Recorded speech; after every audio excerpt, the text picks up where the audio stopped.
নমস্কার, জয় মা কালী। আশা করি সবাই খুব ভালো আছো। আজকে আমি তোমাদের খুবই ইম্পর্টেন্ট একটা ক্লাস করাচ্ছি, সেটা হলো রিজনিং এর। রিজনিং এ করাবো এজ বেস পাজল আছে, যেটা আমি কখনো করাইনি হয়তো বা অনলাইন ক্লাসে। তো চলো আজকে স্টার্ট করে দিচ্ছি তোমাদের রিজনিং এর ক্লাসটা, যেটা হলো এজ বেস পাজল।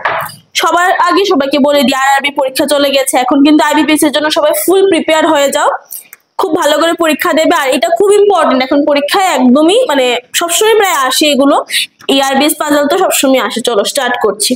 ফার্স্টে দেখো কি লেখা আছে, 1983, তারপর 86। আমি 19 গুলো আর লিখছি না, কারণ টাইম নষ্ট, শুধু শুধু লেখা মানে টাইম নষ্ট করা, তার জন্য আর কিছু লিখছি না। 95, 97, 99, 2002। আর যারা যারা আমার আগের ভিডিওগুলো এখনো পর্যন্ত দেখোনি, অবশ্যই বলবো আগের গুলো দেখে তারপর নিউ দেখো। আর যখনই তোমরা ক্লাসগুলো করবে অবশ্যই পেন পেপার নিয়ে বসবে। চলো কি বলেছে, তাদের যে এজটা ক্যালকুলেট হবে 2024 এর রেসপেক্ট, ঠিক আছে। এবার যার জন্ম হয়েছে 2002 এ, 2024 এ তাদের ওর এজ কত হবে বলো, মাইনাস করে দাও 22। তারপর দেখো, তারপর আমি মানে ওদের যে রেসপেক্টে এজ গুলো কিভাবে বার করছি। তারপর যে এজ ডিফারেন্সটা কত ইয়ারের, 3 ইয়ার্স এর, 3 ইয়ার আমি প্লাস করে দেবো। 22 সাথে 3 প্লাস করলে কত, 25। তারপর গ্যাপ হলো 2 ইয়ার্স এ 27, তারপর 2 ইয়ার্স এ 29, তারপর 3 ইয়ার্স এ 32, তারপর হলো 6 ইয়ার্স এ 38, তারপর হলো 3 ইয়ার্স এ 41। আশা করি বুঝতে পারছো। সবসময় মনে রাখবে, যখনই ইয়ার বেস বা এজ বেস পাজল করবে, ফার্স্টে তোমরা এজ গুলো বার করে নেবে, আর তাদের এজের রেসপেক্টে কিন্তু পাজলটা হয়। তারপর দেখো কি বললো, তোমাদের কোশ্চেনটা তো স্ক্রিনে আসবেই, তোমরা দেখে নেবে। The age of is person is calculated in year, obviously. F was 3 years elder than A. F এর থেকে 3 বছরের বড়, 3 years elder than, okay, 3 years elder than A, whose age is not a prime number। আচ্ছা, এর এজটা আবার prime number হতে পারবে না, ভালো করে দেখে রাখো কি বলেছে, এর যে এজটা আছে এটা প্রাইম নাম্বার হবে না। তো 22 তো প্রাইম নাম্বার না, কারণ 2, 11, 22 দিয়ে ডিভাইড যায়। তো একে যদি আমি এখানে বসাই, বলেছে কি F was 3 years elder than A. F এর থেকে কি 3 বছরের বড়, তাহলে এ যদি 22 ইয়ার হয়, এফ কত হবে, এফ হবে 25। এবার দেখো আর কি হয় কিনা, যদি আমি এতে একে 25 এ বসাই তাহলে 28 তো নেই, 27 এ বসালে 30 নেই, 29 এ যদি বসাই আমি 32 আছে, তাহলে এ এখানে বসবে, এফ এখানে বসবে। কিন্তু একটা কথা বলেছিল যে এ কিন্তু প্রাইম নাম্বার হতে পারবে না, বাট এখানে তো প্রাইম নাম্বার হয়ে গেছে, 29 তো প্রাইম নাম্বার, তার জন্য এটা হবে না। তারপর যদি আমি একে কোথায় বসাবো, যদি আমি 32 তে বসাই তাহলে 3 প্লাস করে 35 নেই। এবার আমি কোথায় বসাবো, 38 এ বসাবো। আর 38 কিন্তু প্রাইম নাম্বার না, ঠিক আছে, 38 প্রাইম নাম্বার না, তার জন্য আমাদের কন্ডিশন কয়টা হলো, কন্ডিশন দুইটাই হয়েছে আমার। এবার দেখো কি বলেছে, only 2 persons are born between A and G। এ দুইটা বাদ দিয়ে কি হবে, জি হবে। এখানেও এ দুইটা বাদ দিয়ে কি হবে, জি হবে। The age difference of the age of G and D is 2 years। G R D এর যে age difference টা কত বছর, 2 বছর। এখানে দেখো 2 years গ্যাপিং যদি হয় তাহলে obviously এখানেই হবে, ঠিক না। আর এখানে দেখো 2 years গ্যাপিং এ এটা উপরেরটাও আছে নিচেরটাও আছে, তার জন্য এটাকে আমি স্প্লিট করে আরেকটা কন্ডিশনে কনভার্ট করছি। একবার উপরে লিখছি ডি, একবার নিচে লিখছি ডি। তারপর দেখো C was born 2% before D। C was born 2% before D। 2% before D মানে D এর আগে, 2% before মানে একটা বাদ দিয়েছি, D একটা বাদ দিয়ে C বসার জায়গায় D একটা বাদ দিয়ে C হবে। B was born immediately before C। immediately before মানে ঠিক উপরে B হবে, ঠিক উপরে B হবে।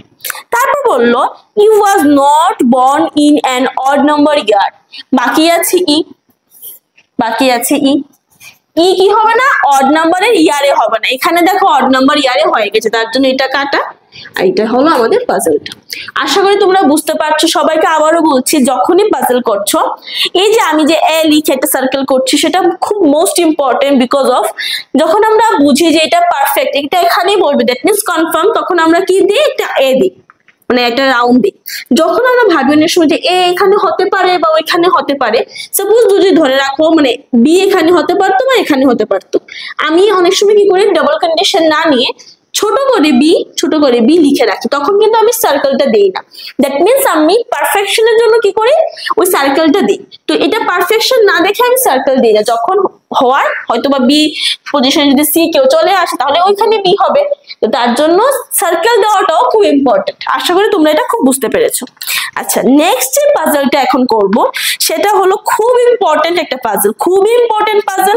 পরীক্ষায় মানে কন্টিনিউয়াসলি পরীক্ষায় আসে এরকম সেম টাইপের পাজল একটা তোমাদের আমি মানে ক্লাসে করিয়েছি, আমাদের ইউটিউব ক্লাসে করিয়েছি। আজকে আরেকটা করাচ্ছি, সেটাও খুব ইম্পর্টেন্ট। ভালো করে দেখো, আশা করি ভালো লাগবে করতে। চলো, এখন দেখবে একটা পাজল খুবই আসে পরীক্ষায়, খুব ইম্পর্টেন্ট একটা পাজল, ওই পাজলটাই করাবো এখন। এগুলো কি হয়, মনে করো 8 জন পার্সন দিয়ে দিয়েছে, ওই 8 জন পার্সনকে 3টা কিছু দিয়ে দিয়েছে, হয় কান্ট্রি নেম দিয়ে থাকে বা ড্রেসের কাইন্ড অফ ড্রেসের নেম দিয়ে থাকে। তো এগুলো দিয়ে পাজল গুলো আসে। তো এটা খুব ইম্পর্টেন্ট। এখন যে পাজলটা আমি করাচ্ছি, এটাতে বলেছে গাউন, মিডি আর ম্যাক্সি। চলো, বলেছে কি গাউন, মিডি আর কি ম্যাক্স। চলো ফার্স্ট এইভাবে আমি বক্স করে নিলাম, ঠিক আছে। তারপর দেখো কি বলেছে যে at least 2 persons but not more than 3 persons were wearing the same type of dress। মানে একটা ড্রেস মিনিমাম তো আমাকে 2 জনকে বসাতেই হবে, ম্যাক্সিমাম আমি 3 জনকে বসাতে পারবো। এটা মনে রাখবে যে মিনিমাম 2 জন, ম্যাক্সিমাম আমি 3 জনকে বসাতে পারবো, এর বেশি বসাতে পারবো না। এবার দেখো কি বলেছে, S and W are wearing the same type of dress। মানে S আর W যে ড্রেসই পরুক না কেন সেম টাইপের ড্রেস পরে, ঠিক আছে। বাট নট ওয়্যার গাউন, কিন্তু গাউন তারা পরে না। তাহলে S এখানে হতে পারে, S এর সাথে কি হবে, W হবে, বা S এখানে হতে পারে, S এর সাথে কি হবে, W হবে। তারপর দেখো কি বলেছে, V neither wears maxi nor wears W। V maxi না, V W সাথে না, V তাহলে এখানে হবে। এখানে দেখো V maxi না, W সাথে হবে না, V এখানেও হতে পারে, এখানেও হতে পারে। তার জন্য আমি এটা আরেকটা কন্ডিশন নিয়ে নিচ্ছি, একবার V কে এখানে বসাচ্ছি, একবার V কে আমি এখানে বসালাম। এবার দেখো বলেছে only T wears the same dress as P। টি এর সাথে শুধুমাত্র পি আসবে, আর কেউ আসবে না। টি এর সাথে কে আসবে, শুধুমাত্র পি আসবে। মানে এই প্লেসে হবে টি আর পি। আর এখানে এটা কি হয়ে গেছে, কমপ্লিট হয়ে গেছে, এই বক্সটা কমপ্লিট হয়ে গেছে। এখানে আর কেউ ঢুকতে পারবে না, বেরোতেও পারবে না। টি আর পি এখানেই হবে, এটা কমপ্লিট। টি আর পি এখানেই হবে, এটাও কমপ্লিট। ক্লিয়ার? তারপর দেখো কি বলেছে, ইউ নাইদার ওয়্যার্স মিডি নর ওয়্যার্স গাউন। ইউ মিডিও পরে না, ইউ গাউনও পরে না। ইউ মিডি পড়তে পারে না, গাউন পড়তে পারে না, তাহলে ইউ ম্যাক্সি পরবে। বাট এখানে কি কেউ আর ঢুকতে পারবে না, তার জন্য এটা ক্রস। ইউ মিডি পরে না, ইউ গাউন পরে না, তাহলে ইউ এখানে হবে, ম্যাক্সি হবে। ইউ মিডি না, ইউ গাউন না, তাহলে ইউ এখানে হবে। এবার দেখো কি বলেছে, আর ডাজ নট ওয়্যার মিডি। আর কি পরে না, আর মিডি পরে না। আর মিডি যদি না পড়ে, তাহলে আর এখানে আসতে পারবে না। বিকজ এখানে 3 জন কমপ্লিট হয়ে গেছে, ম্যাক্সিমাম 3 জন বসতে পারে। আর এখানে যেতে পারবে না, তার মানে এটা হবেই না, ঠিক আছে। তো আর কোথায় আসবে, আর এখানে হবে। এবার দেখো আমাদের পার্সন ছিল কয়জন, পার্সন ছিল 8 জন। P Q R S T U V W, P কিউই হয়নি, ঠিক না। কিউ কে আমি এখানে বসাবো। এবার তোমাদের কোয়েশ্চেন থাকতে পারে যে কিউ এখানে কেন হবে, কিউ এখানে কেন হবে না। এখানে হবে না বিকজ এখানে অলরেডি 3 জন কমপ্লিট হয়ে গেছে, তার জন্য এখানে কিউ হবে না, কিউটা এখানেই হবে। এটা হলো কমপ্লিট পাজলটা। আশা করি তোমরা বুঝতে পেরেছো। আর সবাইকে আমি আবারও বলছি, এই যে টাইপটা পাজলের খুব ইম্পর্টেন্ট পাজল। সবাই বারবার করে এগুলো প্র্যাকটিস করবে, খুব ইম্পর্টেন্ট। আর করতেও খুব ইজি।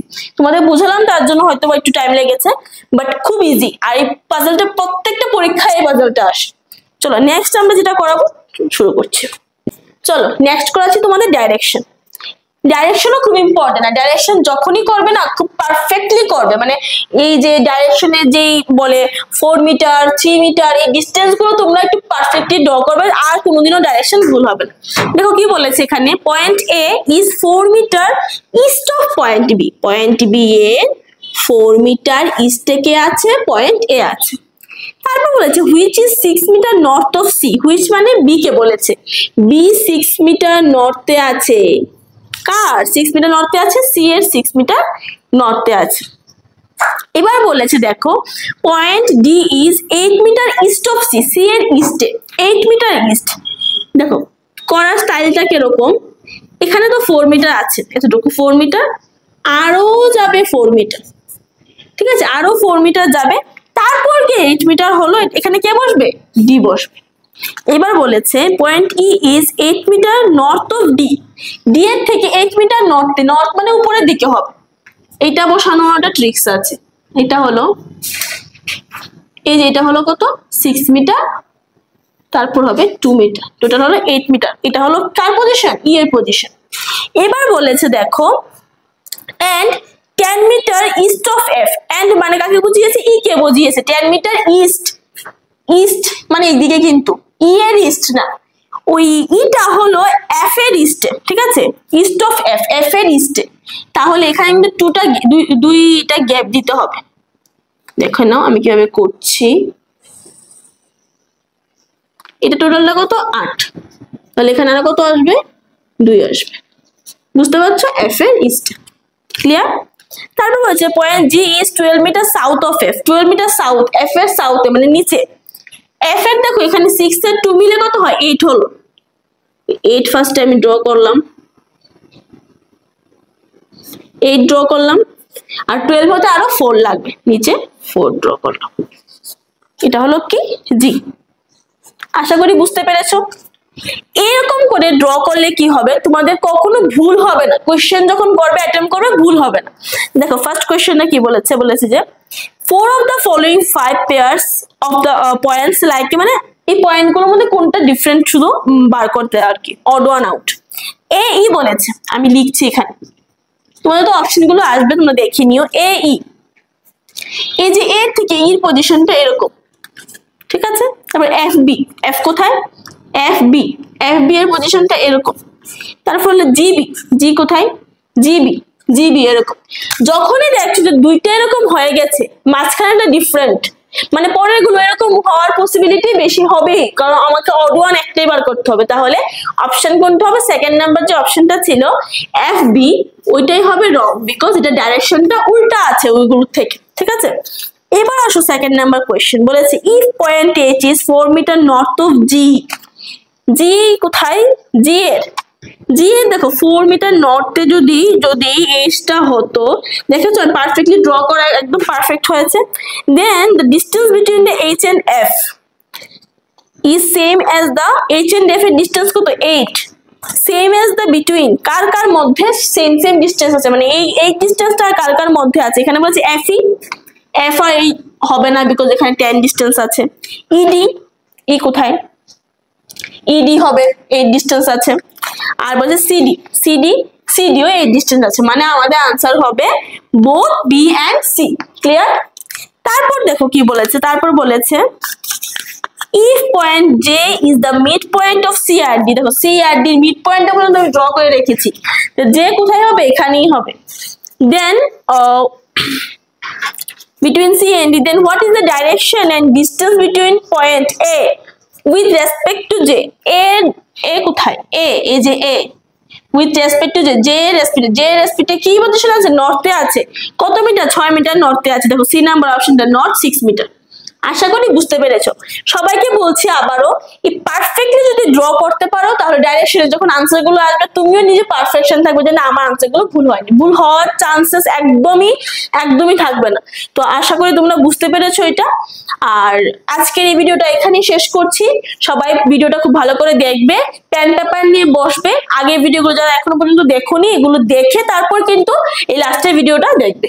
সবাই ভালো থেকো, নমস্কার, জয় মা কালী।